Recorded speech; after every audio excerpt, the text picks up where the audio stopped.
All right, next up, we've got Buffalo and New Orleans. We've got the Bills, 4.5-point road favorites, 47 the total in this game.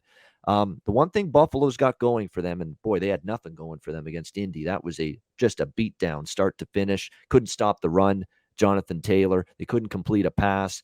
Interceptions from Josh Allen, special teams debacle, missed field goals, fumble on the kick return by McKenzie, which set up a Colts touchdown inside the 5-yard line. That was a complete 3-phase debacle for the Buffalo Bills on Sunday. Offense, defense, special teams. All three areas of football failed them miserably on Sunday against the Indianapolis Colts. So can they bounce back here on a short week? I'll say this for the Bills. Maybe they need to get away.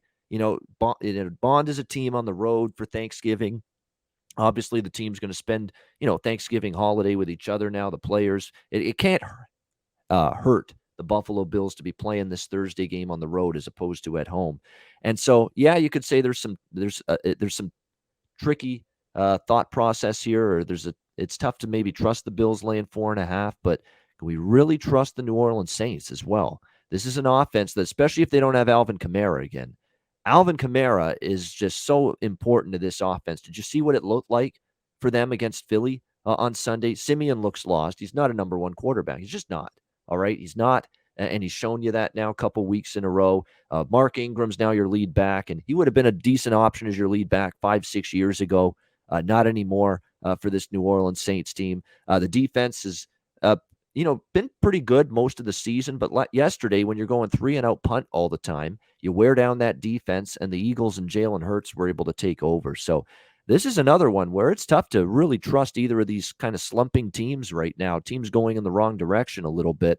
Buffalo losing 2 of their last 3. The Saints now are starting to trend downward. But the one thing about Buffalo, they've had a loss. They've played much better after a loss in the last couple of tries where they've been off a bad game. So I guess I'd lean Buffalo, but I can't say I'm giddy at the prospects of laying 4.5 on the road on a short week. What do you think, Conor?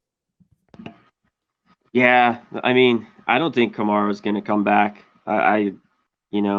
On the short week, because one thing, they rushed for over 200 yards, just gash the Bills. And then Allen had 2 picks. He looked horrible, in that game. One thing the Eagles were able to do, they ran for like 250 yards on the Saints. Just ran all over them. Sanders, and the Eagles aren't, other than Hurts, you think about, him running around. They're not a great rushing team. Howard had 63, Sanders had 94. Scott had 16 and Hurts had 69. So they just ran all over the Saints. To me, if these defense play like this, I think the total is a little light. Are these going to be 2 different teams? Thanksgiving, primetime game? Maybe. So, yeah, I don't love it. And Simeon, you talked about it. He's just a backup here. I like the points a little bit with New Orleans. I know Buffalo's been big off a loss, but I don't know. They're 6-4. I don't think they're a very good football team. They're not complete. They don't run the football. And now the defense looked horrible. The defense was hanging their hat pretty, good. They just got gashed by Taylor and a Colts team that's playing really, really well. So I don't love it here. If I had to, I'd lean the points with the Saints. But this is one I'm rushing to the window here with.